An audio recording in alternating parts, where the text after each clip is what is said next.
హుస్నాబాద్ పట్టణంలోని 19వ వార్డులో BJP booth అధ్యక్షులు మొలుగురి గణేష్ ఆధ్వర్యంలో ఇంటింటి ప్రచారం నిర్వహించగా హుస్నాబాద్ పట్టణ ఎన్నికల ఇన్ఛార్జి కస్తూరి భూమిరెడ్డి గారు, బీజేపీ సీనియర్ నేత మాజీ అధ్యక్షులు బత్తుల శంకర్ బాబు గారు ప్రచారంలో పాల్గొని ఇంటింటికి తిరిగి బీజేపీ కరీంనగర్ పార్లమెంట్ అభ్యర్థి శ్రీ బండి సంజయ్ కుమార్ గారిని రెండోసారి భారీ మెజార్టీతో గెలిపించాలని ఓటర్లను కలిసి ఓట్లు అభ్యర్థించడం జరిగింది। ఈ కార్యక్రమంలో బీజేపీ పట్టణ ప్రధాన కార్యదర్శి రాయకుంట చందు, ఎస్సీ మోర్చా పట్టణ అధ్యక్షుడు కొంకటి కిషోర్, బీజేపీ నాయకులు ఆకారపు శ్రావణ్ కుమార్, వెంకటేష్, బత్తుల తరుణ్, స్వాతి, ఆశా, శ్రవంతి పాల్గొన్నారు।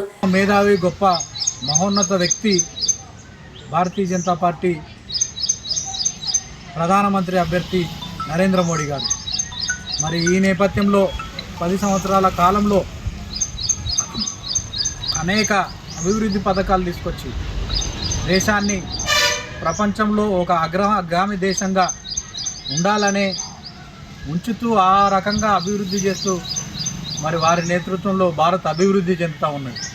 కోవిడ్ సమయంలో అనేక మంది అతలాకుతలం అవుతూ ఉంటే ఈ దేశ ప్రజలను కాపాడుకోవాలనే ఒక గొప్ప సంకల్పంతో మన దేశంలోనే టీకాను సృష్టించి శాస్త్రవేత్తలతో మాట్లాడి టీకాను కనుగొని మరి దేశ ప్రజలను కాపాడిన ఘనత, ఫ్రీగా ప్రతి ఒక్కరికి కరోనా టీకా వేయించిన ఘనత నరేంద్ర మోడీ గారిది।